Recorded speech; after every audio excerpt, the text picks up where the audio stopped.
እናቴ ሌላት ይችላል ታላቅ እህቴም ላት ይችላል ሰው ወደ በረሃ ሲወጣ ለምንድነው ከሞተ በኋላ ምንድነው የሚያገኘው የሚል ነገር ነበረኝ እንትኑ አረዳዴ የእንትን ሊሆን ይችላል ማቹርድ አይደለም ያልበሰለ አይነት አመለካከት ነው ግን ሰው ከሞተ ሞተ ከዛ በኋላ ምን ሊያገኙ ብለው ነው የሚወጡት አይነት ነገር ነበር የሚሰማኝና ኋላ ግን ባንዴ ነው የተቀየርኩት ማንንም ሰው ጥሩ ሊሆን ይችላል መጥፎ ሊሆን ይችላል ግን በቃ ላመነበት ነገር ቀጥ ብሎ ሲሄድ እንዴት ይላል ኃይለኛ ነሽ ግን ብዙ ሰው ይለኛል ሚለኝ ግን በሩቁ ነው አብሮኝ የሚሰራ ሰው እንደዛ አይለኝም ቪዛ ክልከላ በአውሮፓ ህብረት መግለጫ የአውሮፓ ህብረት ኮሚሽን ሪፕሬዘንታቲቭ ተወካዮች ባወጡት መግለጫ በአሜሪካ ኤምባሲ የኢትዮጵያ አምባሳደር ማሲንጋ ባወጣው መግለጫ እንደነግጥ ሰዎች አይደለም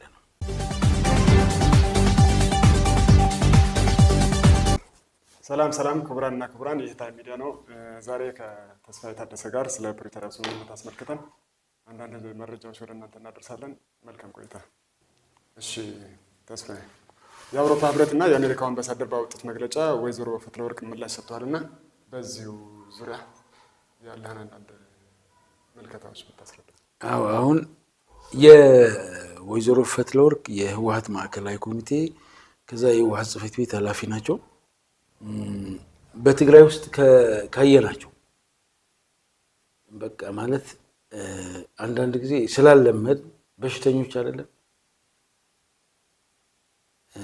ገዱ አንዳርጋቸው ታውቀዋለህ በፌደራል መንግስቱና በትግራይ መካከል የነበረው ጦርነት ላይ ዋና ተሳታፊ የነበረ ሰው በዛ ስተት ውስጥ ሆኖ ግን የአማራን ህዝብ አሁን ወዳለበት መከራ እንዲገባ የራሱ ኮንትሪቢዩሽን ነበር የራሱ ፍጥጥ ያለ ምክንያቱም ኦሬዲ ህዝብ መከራ ውስጥ ሲገባ ትቶት ወደ ውጭ ነው ሄደው አሁን ውጭ ሆኖ እየታገለ ነው ለህዝቡ ወግሞ ማለት ነው ከዛ በፊት ግን የነበረው ትራክ አሁን ይሄ ህዝብ ወደዚህ ጣጣ እንዲገባ ምክንያት ሆኗል ይሄ ሰው ሲሄድ ግን ካባ ለብሰው ነው የላኩት ከስተቱ እንኳን ተመልሶ አሁን ሲታገል they respect him እኛ ጋር ያለ በሽታ ወይ ልንታከመው የሚገባ ተስፋዬ ታደሰ ቁጭ የማውራት ምንም ቁጭ ለማውራት በጣም ቀላል ግፋብል የሆነ ነገር ገልበጥ አድርገም ሐሳብ ማምጣት ነው ሰው ወደ በረሃ ሲወጣ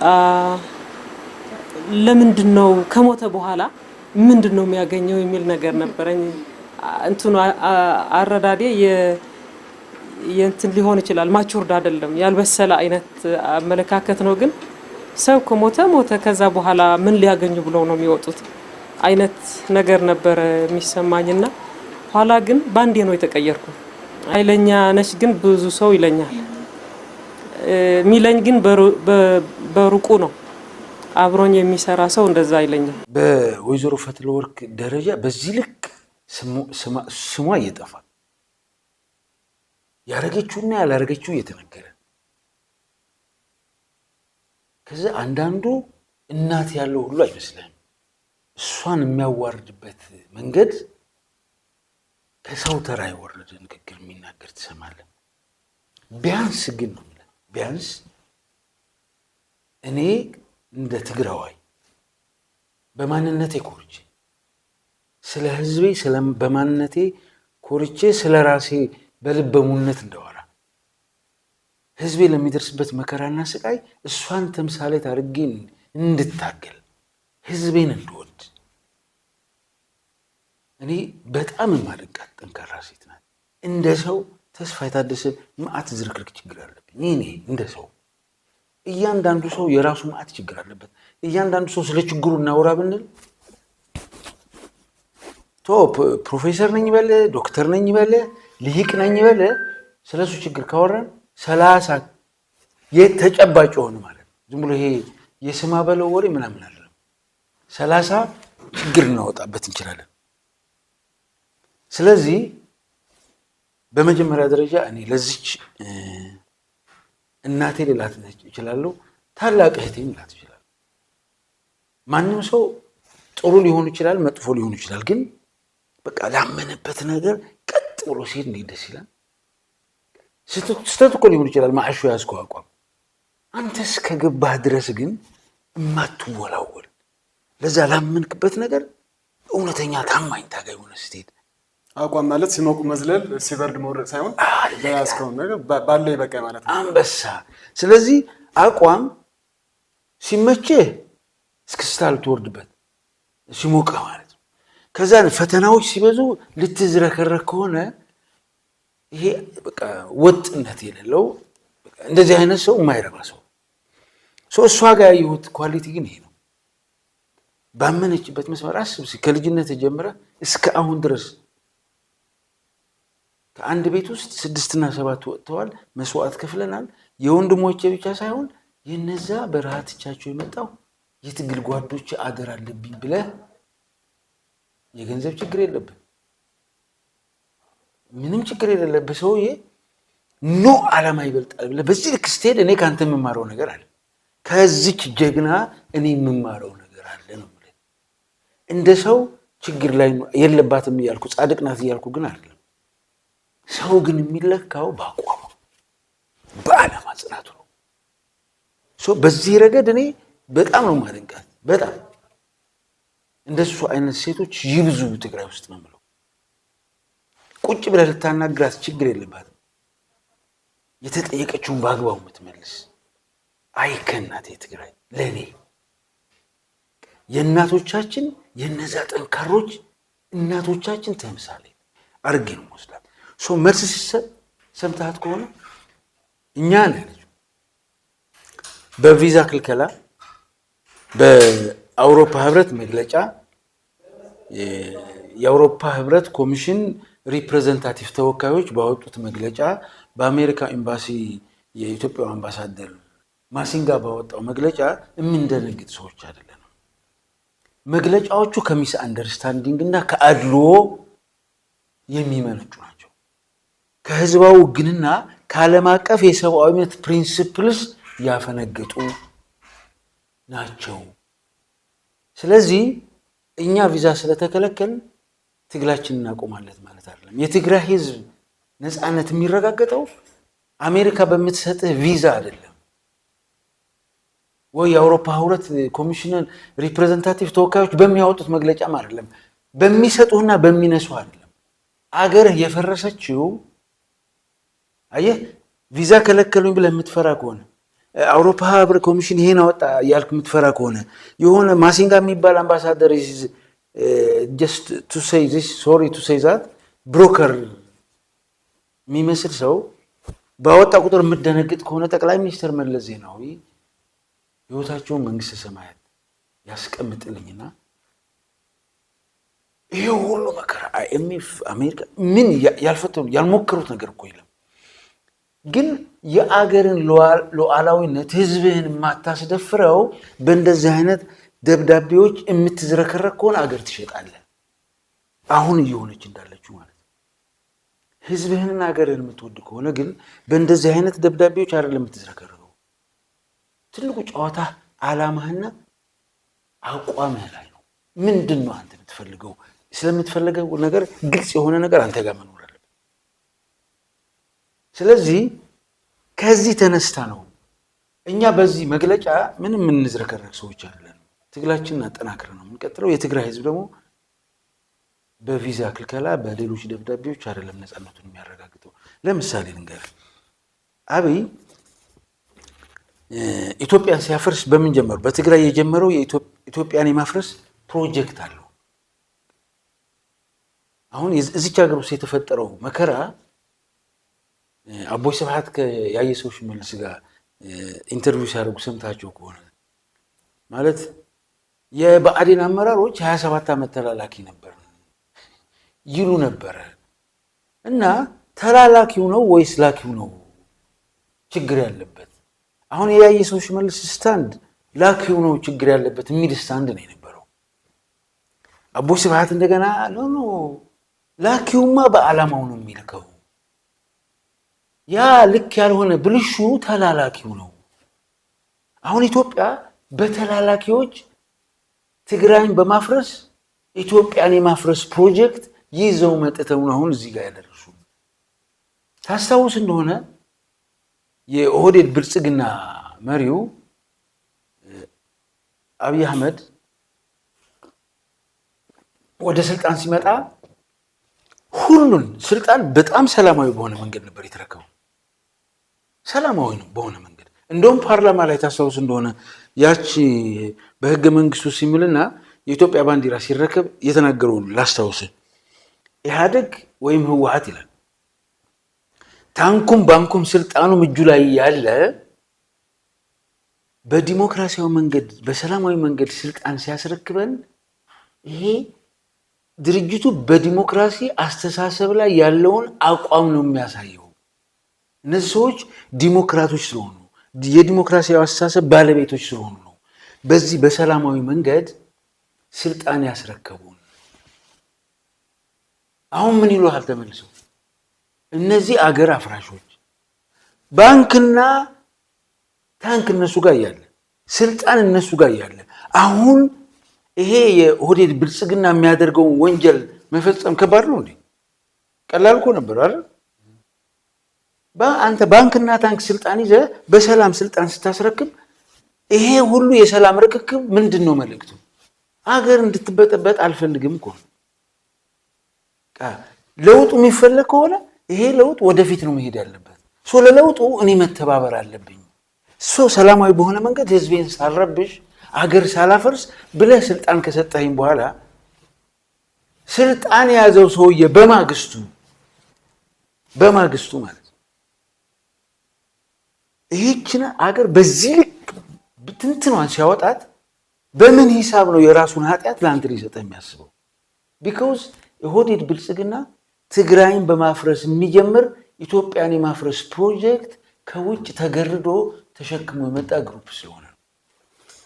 አየህ፣ ከዛ ምንድን ነው ያደረጉት? አስብ፣ እናቱ ያው ንጉሥ ትሆናለህ ብላ ነግረዋለች አልነገረችውም? እሱ እናቱና እግዚአብሔር ነው የሚያውቀው። እሱ ሰውየው እንዳለን ግን 50 ዓመት እነግሳለሁ 100 ዓመት እነግሳለሁ አለ። ታስታውስ እንደሆነ አክሱም መጥቶ ምን አለ? ምርጫ ያላደረጉ 30 ዓመት ሙሉ እኮ ምርጫ ያላደረጉ አገራት አሉ አለ። ምርጫ ያላደረገችው ማነች? ያኔ የእሱ ሞዴል ኤርትራ። ዛሬ ምርጫ አድርጋ ማታቅ የበከተች ሀገር እያለ የሚያበሻቅጣት ማለት ነው። ቅድም ያልከው ነው።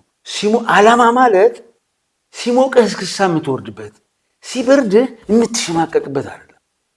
አየህ፣ አንተ አገርን የማፍረስ ፕሮጀክት ይዘህ ስትመጣ ልክ እንደሱ ነው የምትሆነው። ሲፈልግህ ይሞቅልሃል።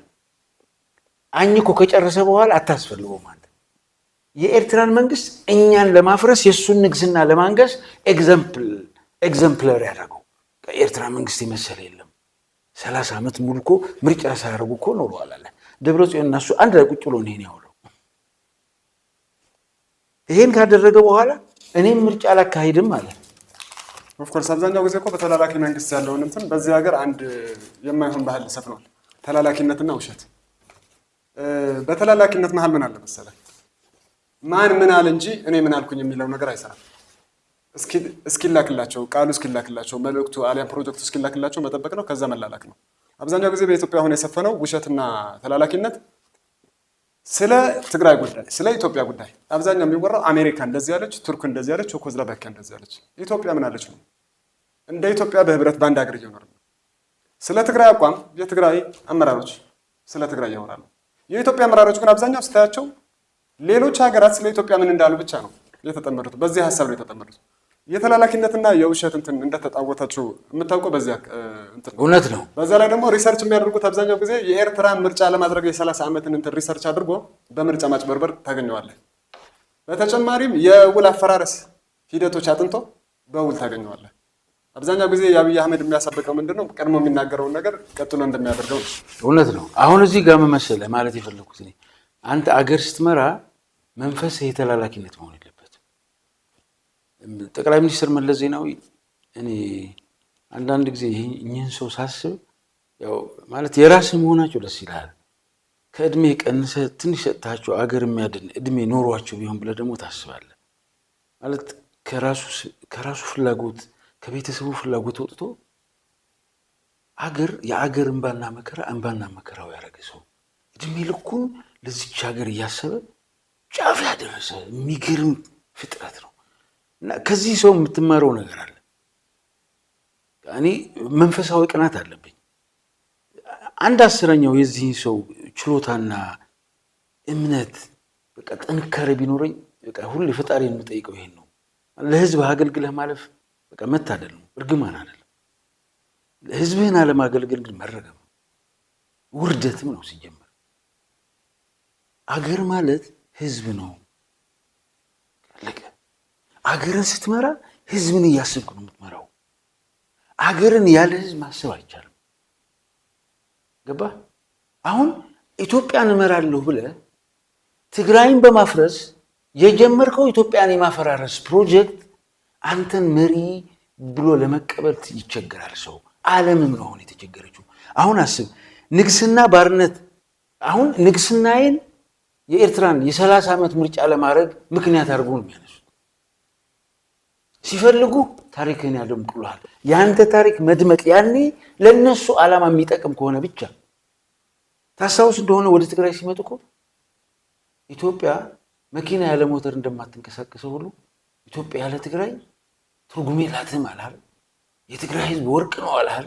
የትግራይ ህዝብ ሞተር ነው። አዎ። አሁን ምን እያለ ነው? ያኔ ለዛች መድረክ እስከጠቀመው ድረስ አንተ ሞተር ያደርጋል። የሚገርመው ግን በዛች ቅጽበት በ30 ደቂቃ ልዩነት አንዲት እናት ከዛ አዳራሽ ውስጥ የነበሩ ይሄ ሰውዬ ቀጣፊ ነው ያሉት። በ30 ደቂቃ ነው ያወቁት። የትግራይ እናት 10 ዓመት አልጨረሰባትም። በ30 ደቂቃ ይሄ ሰውዬ ቀጣፊ ነው፣ ህወሓት ስታስተምረን ሁሉም ህዝብ እኩል ነው ያለችን።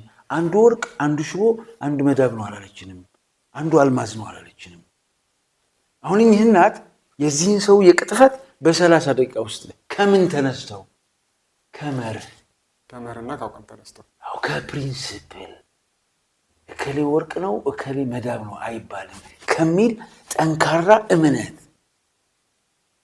ከዛ ይሄን ባርነቴን የማይቀበለኝ ሌላው ለማፍረስ ምንም ችግር የለብኝም። የትግራይ ህዝብ ግን ላፈርሰው ይቸገራለሁ። ስለዚህ ይሄን ህዝብ ለማጥፋት አንድ ፕሮጀክት መስራት አለብን አሉ። ደመቀ መኮንን ታስታውስ እንደሆነ የአውሮፓ ህብረት ፕሬዚደንቱን አዲስ አበባ መጥተው ላናገሯቸው 100 ዓመት የትግራይን ህዝብ ነው ያለው። የህወሓትን አለ ይሄን ህዝብ 100 ዓመት ወደ ኋላ እንመልሰዋለን። አሁን ትግራይን ለማጥፋት አሪፍ ፕሮጀክት ነው የሰሩት። አሁን ሊያጠፉት ከሆነ ምን ማድረግ አለባቸው? ዝም ብለህ ላጥፋው ብትል ማንም አይከተለን። ስለዚህ ፎልስ ናሬሽን የውሸት ትርክት ያልነበረ ያልተወለደ አሁንም የሌለ ነገር ማውራት ጀመሩ። አሁን ይህን ፕሮጀክት ሰርተው ሲንቀሳቀሱ ዓለም በአደባባይ እየሰማቻቸው ነው። ሰምተኛል። ዓለም እያየቻቸው ነው። ዛሬ መግለጫ የሚሰጠው የአሜሪካን ኤምባሲ ማሲንጋ እየሰማ እያየ እዛው አዲስ አበባ ነው።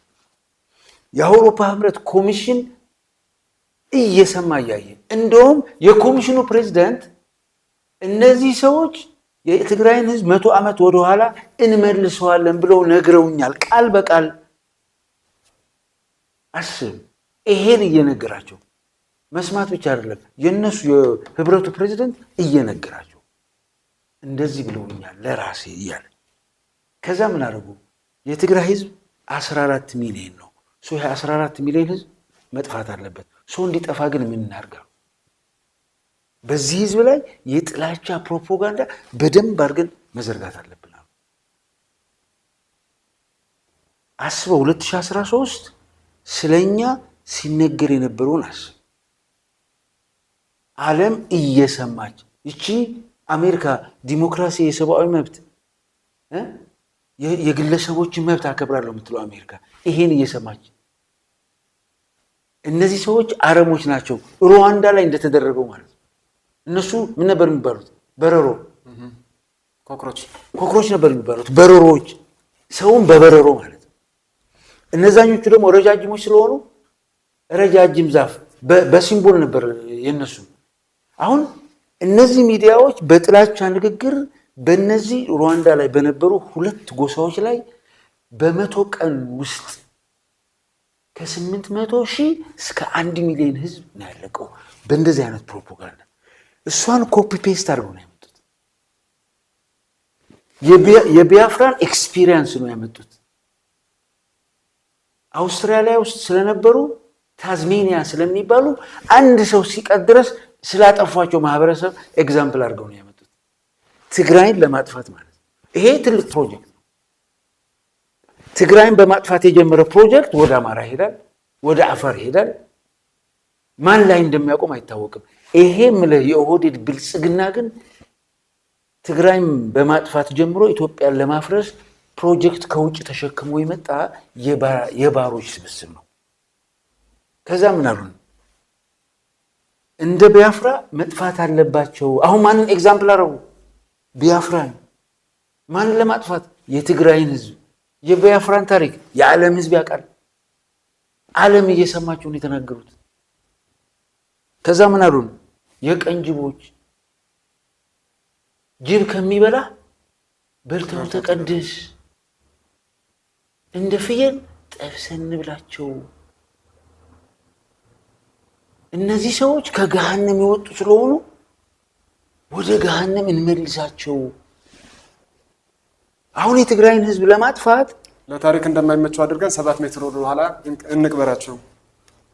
አርቀን ጉድጓዱን ቆፍረን የዓለም ተመራማሪዎች ወደዚህ ወደ ትግራይ አካባቢ ሲመጡ ትግራይ የት አካባቢ ነው የነበረችው ብለው ፈልገው እንዲያጧት እና ለምርምር በቃ ከአምጣልኝ ይሄ ዳይኖሰርስ ዓለም እኮ ዳይኖሰርስ ነበር አልነበረም ብላ እኮ እየተመራመረች እንደ ዳይኖሰርስ እንኳን እንዳንፈልግ ዓለም እንዳታየን እንዳትፈልገን። ግን ቆይ እዚህ ጋር ታሪካችንም ጭምር ያልተፈለገው በታሪካችን ለመኖር ቀጥለው ስለሚያስቡ ነው ወይስ ከነ ታሪኩ መጥፋት ያለበት ህዝብ አለ ብሎ ስለሚያስቡ ነው? አሁን ምን መሰለህ፣ መጥፎም ሆነን ደግ ሆነን ታሪካችን ኖሮ እንደዚህ ስላደረጉ ሞቶ ቢሉን እንኳን አይሻልም ነበር 7 ሜትር ከሚቀብሩ? አይ ለምን መሰለህ፣ የዚች ሀገር ባለ ታሪክ አንተ ለምሳሌ ኢትዮጵያ እንግዳ ተቀባይ ናት ይባላል። እዚህ ፎልስ ናሬሽን። እኔን ያልተቀበለች ኢትዮጵያ ትግራዋይ የ3000 ዓመት ታሪክ አለን ብላይ በቁም የምታቃጥለኝ ሀገር እንዴት ብላ ነው እንግዳ ተቀባይ የምትሆነው? ወንድሟን ማትቀበል ወንድሟን በቁም የምታቃጥል ሀገር እንዴት አድርጋ ነው እንግዳ ተቀባይ የምትባለው?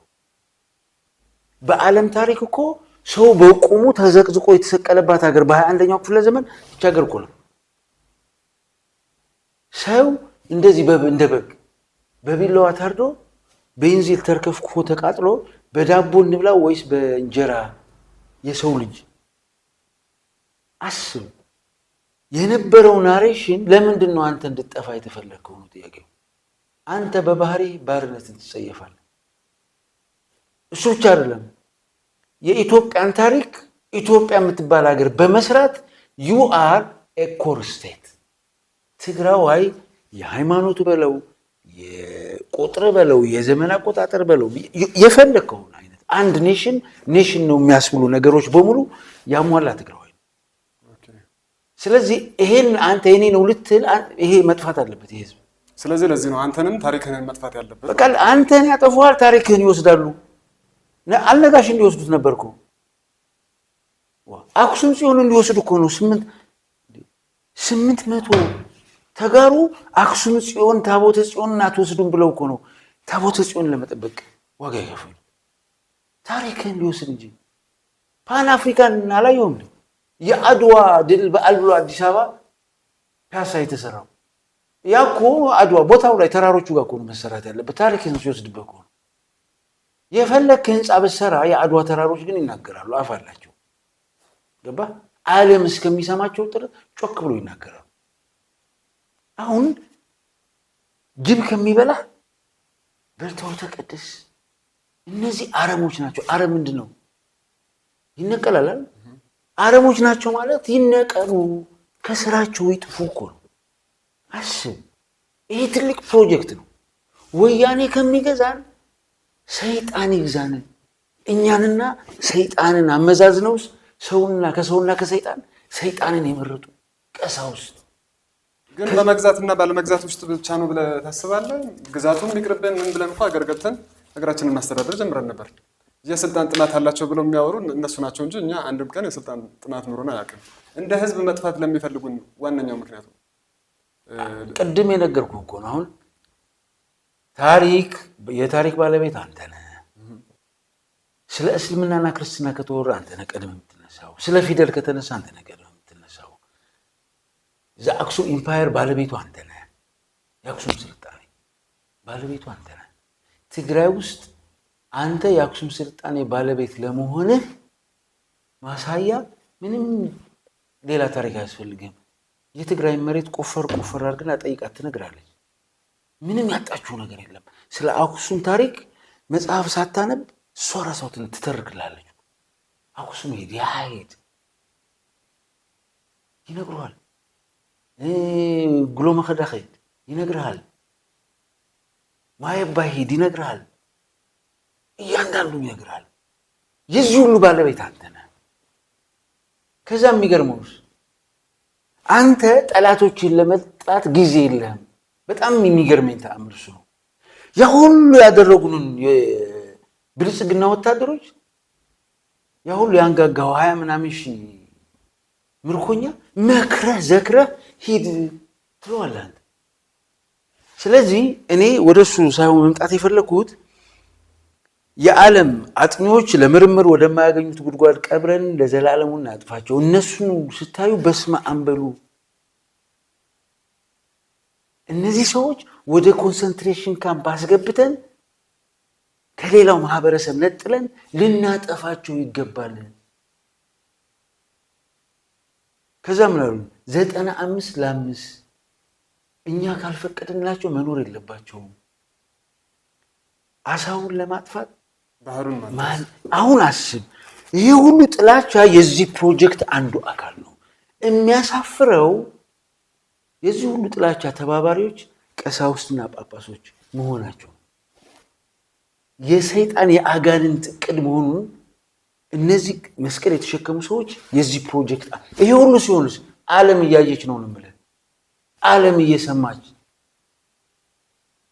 ቀሳውስቱ ወጥተው የትግራይን ህዝብ ሞት ለመባረክ ዝመት ትግራዋይ መግደል ጽድቅ ነው፣ ልክ ሩዋንዳ ላይ እንደሆነው ይሄ ፕሮጀክት ዓለም እያየችው ነው የሆነው ነው የምልህ። ከዓለም የተደበቀ ነገር የለም። ትናንትና የጻፈው የአውሮፓ ህብረት ኮሚሽን እየሰማ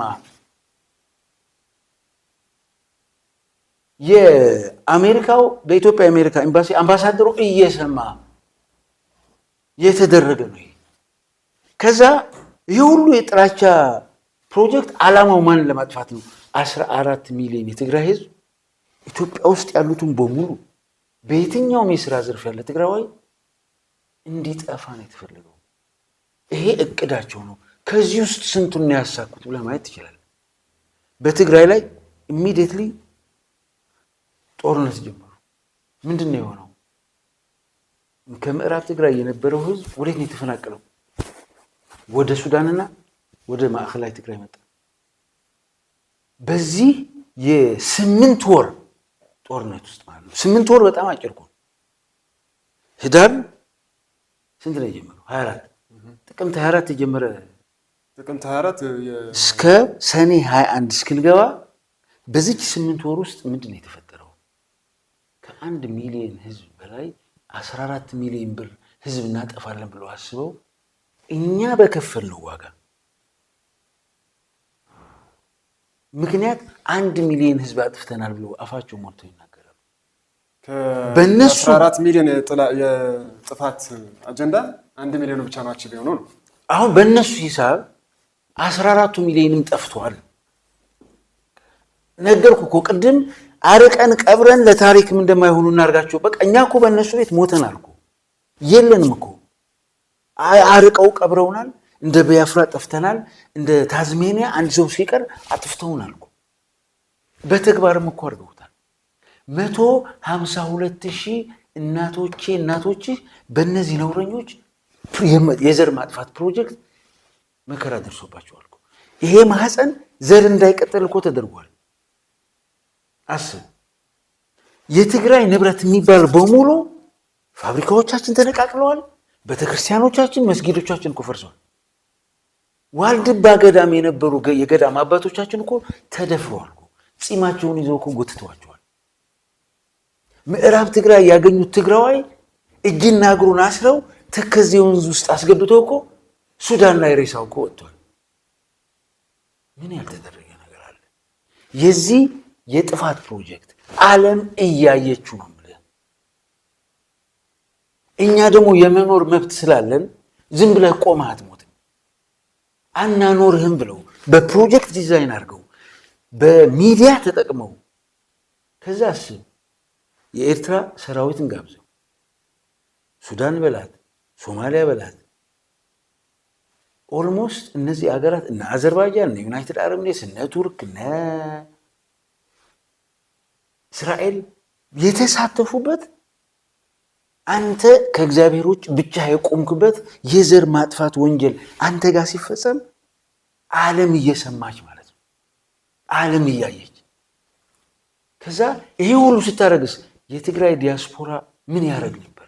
ጊዜውን፣ ጉልበቱን፣ ሰዓቱን በሙሉ እውቀቱን በሙሉ ዛፍስሶ ዓለምን ያነቃነቀው። ይሄ ሁሉ ሲሆን ዓለም እያየች ነው። ተደብቀን አይደለም ያደረግነው፣ ተደብቆ አይደለም እሱ ያደረገው። አስብ፣ ይሄ ሁሉ ሆኖ የትግራይ ህዝብ በጅምላ ተገድሎ በቤንዚን አቃጥላቸው እንደ ህንድ እናድርገው ፊልም እኮ ነው እየሰሩ የነበሩት። ያንተን የኔን አባትና እናት ወንድሞችን እየገደሉ በገደሉት የሚገርመው ነገር ፊልም ይቀርጹት ነበረ። የሆሊውድ ፊልም የሚሰሩ እኮ የሚመስለው እነሱ ጋር የኖረው ኢትዮጵያዊ ወንድማቸውን በዚህ ጭካኔ ጥግ እየገደሉ መሆናቸው መገንዘብ ያቀራቸው። ሹተው እንደ ህንዳዊ መሆን ነው የሚለው አቃጥለው በቤንዚን እንደ ህንዳዊ የ65 ዓመት የገዳም ሞኖክሴ እንግዲህ እሳቸው ጋር ቁጭ ብለህ ስታወራ ምን ነው ወሲብ ምን ያሳለ ይሄን ያደረጉ ዓለም እያያቸው አስብ። ከዛ ያው ሰኔ 21 መቀሌ ገባንኛ። ይሄ ሁሉ መከራችንን አልፈን ማለት ባይዘው ሰኔ 21 ስንገባ አደሽር የአሉላ ወፍራ አሉላ አባነጋ ስናደርግ ሰኔ 7 እና 8 ጉያ ተወያይተን ነበር።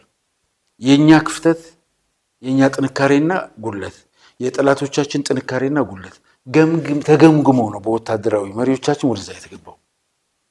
አስብ፣ ያቺ ቀብረናት የነበረች ጥይት አውጥተን እኔ በጣም የሚገርመኝ ገሬሙን ታስታውስ እንደሆነ እዛ የአመራሮች ስብሰባ ላይ ነበርኩ እኔምና ገሬሙን ጆከር ተሸክሞታልና ጆከር ምን ይለዋል? በስልክ እያወራ ነው ጆከር። አያ ጆከር ገሬሙን አንተ ወረድ ከጀርባ ይለዋል። አልወርድም፣ እምቢ ካልክ በጉልበት ነው ማወርድ ይለዋል። አይደለም ይሄ አዲስ አበባው ሰውዬ እኮ እኔ ገና 10 ዓመት እገዛለሁ እያለ ነው ሲለው 10 ቀን ለማለት ፈልጎ ነው እባክህ አለው። የገረመኝ በ10 ቀን ልዩነት መቀሌ ገባል። በ10 ቀን ኦልሞስት ያኔ 10 ሲል መቀሌ ከገባን በኋላ ግን የእነሱ ንግግር ነው የሰማሁት። ከዛ የአሉላ አባነጋ ጠላትን ዱቄት የማድረግ ዘመቻ እዛው ስለነበርኩኝ የሚገርም ነው የነበረው። ስጋና ብረት ነው የገጠመው ወዳጄ። ብረት ከብረት ጋር እንዳይመስልህ። እኛ ያዝናቸው መሳሪያዎች እናውቃቸዋለን። ለመጀመሪያ ጊዜ መድፍ 6 መድፍ የማረክ ነው እዛ ነው 4 ዙ 23 በዙ 23 ከአዲስ አበባ የመጣው በላሊበላ የመጣው ሪፐብሊካን ጋርድ በሰቆጥ አድርገው ገብተው እነኚህ ዙ 23 ሄደው ነው ዱቄት ያለው። ጌታቸው ረዳ ይዘናቸዋል፣ ደብረ ጽዮን ይዘናቸዋል ተብሎ ሰቆጣ እስክሳ ሲወረድ ማለት ነው። ደብረ ጽዮን ተያዘ። አይተው ከሆነ እዛ መኪኖቹ የተቃጠሉበት በጣም ብዙ መኪኖ ወደ ይጭላል ትገባ ስትል ያን የትኩስ ያለ እዛው ነበርኩኝ ሲቃጠል እና እዛ አካባቢ እንትኑን ለማየት ሞክሬ ነበር። ያ መልክዓ ምድሩ እዛው ሆኖ ደብረ ጽዮን ተይዟል አዎ ይለዋል። ድሽቃኛ እኮ የተተኮሰ እኮ ነው ወደ እነሱ። ኢሚዲየትሊ ሰከንድ አልቆዩም። እዛ የነበረው መኪና እዛ የነበረው ሰው ዱቅ አፈርድ ምን ይበለው። እያንዳንዱ መኪና ስር ሬሳ ነበር። እያንዳንዷ መኪና ስር መኪኖች እየነዱ እዛው የደረቁ ነበሩ። ዝናብ ስለነበረ ክረምት ነው ታስታውሳለን። ከእያንዳንዱ ተራራ ጎርፍ ይዞት የመጣ የሰው ልጅ ሬሳ ሰው የረከሰበት ይሄ ሁሉ ሰራዊት በ10 ቀን ውስጥ መቼ ነው የጀመረው? 11 የጨረስነው 19 21 መቀሌ ገብተናል። ዱቄት ነው ያደረግነው። ያ የትግራይ ሰራዊት ታሪክ ነው የሰራው። መቀሌ ስንገባ የነበረው ድባብ ትዝ ይላል። ለሁለተኛ ጊዜ እኮ ነው የተወለድነው። ሰኔ 21 ከየትኛውም ጊዜ በላይ መከበር ያለበት፣ ምክንያቱም ጠላቶቻችን 14 ሚሊዮን ህዝብ ታሪክ መሆን አለበት ብለው ያወጡትን እቅድ ዱቄት ያደረግንበት እኮ ነው። መኖር እንደምንችል ያረጋገጥንበት ምርጥ የትግራይ ልጆች ዋጋ ከፍለን። እኔ ያ ቀን እስክሞት ድረስ ነው የምነግርህ። ትግራይን ሳስብ ያ የዳነችበት ቀን ይመጣልኛል አእምሮዬ ውስጥ። ትናንትና ህፃናት የነበሩ ከትምህርት ቤት ወጥተው 3 ሳምንት፣ እኔ ስንት ነው የሰለጠልኩት? 1 ሳምንት ነው የሰለጠልኩት። ከዛ በኋላ ነው ወደ ጦርነት ከገባም በኋላ ነው ኢላማም የመታሁት። አስብ ገና በቃ መጥቶ 5-6 ቀን አሰልጥናቸውስ ወደዛ ገብቶስ በ8 ወር ውስጥ ሰኔ 21 ቀን መቀሌ ሲገቡ እናቶቻችን እንዴት ሲሉ ነበር። ያ ድባብ ይታያል። ዲያስፖራው ጋር የነበረ ድባብ ይታያል። ትግራይ የዳነችበት ቀን እኮ ነው። ጠላቶቻችን ጅብ ከሚበላ ቀድመ በልተው ተቀደስ ያሉ ጠላቶቻችንን ምላሳቸውን ቁልፍ ያደረግንበት እኮ ነው። እንደ ቢያፍራ መጥፋት ያለባቸው ብለው የተናገሩ ምላሶችን ቁልፍ ያደረገ ትውልድ እኮ ነው። አስብ 10 ሜትር ቆፍረን ለታሪክ እንደማይኖሩ እናርጋቸው ያሉ ምላሶችን ምላስ የጠምዝዞ 2 ጊዜ እንዲናገሩ ያደረገ ተአምረኛ ታሪክ። አስብ ሰኔ 21 ማለት ትግራይ ብርሃን ያየችበት ቀን፣ በልጆቿ መስዋዕትነት ማለት ነው። አሁን በዚህ ብርሃን ነው ፕሪቶሪያ ሄድነው። እነዚህ ለራሳቸው እንደ ሻማ ቀልጠው ለኛ ብርሃን በሰጡት ምርጥ የህዝብ ልጆች እኮ ነው ፕሪቶሪያ ሄድነው።